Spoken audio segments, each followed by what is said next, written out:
Assalamualaikum manu-manu rekan Long dan teman-teman Long. Longnya si bocah Long berpesan macam mengenai isu begal. Yang pertama, Long desak pihak keamanan, iaitu bapak-bapak polisi, bapak-bapak TNI untuk ikut serta beri kenyamanan untuk masyarakat. Jika masyarakat dihantui oleh begal, namun ia tubit karena begal-begal berjalan. Menajib sangat meresahkan isu begal bagi urung-urung inang dan bagi urung tua. Maka kamu laki kepada aparat polisi untuk menangani masalahnya, iaitu neputun pasukan keamanan warta malam untuk menjaga keamanan di jalan-jalan, di tempat-tempat rawan sehingga hanale begal.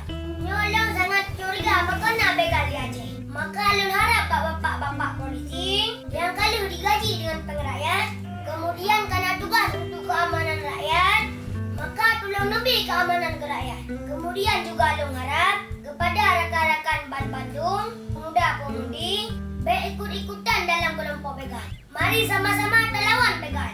Baik sampai begalnya merajalela di Aceh. Mari sama-sama tengok tertangani. Baik sampai begalnya ipoh salah-salahannya.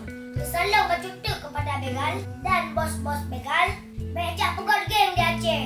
Acehnya nanggro syariat, baik jak pegot geng kena. Baik na yang merantau Medan, baik jak pura berkata nak nagot kena. Nyo nanggro Aceh ke nanggro Yaka begal bangai.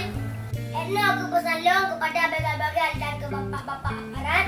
Sekian, Assalamualaikum warahmatullahi wabarakatuh.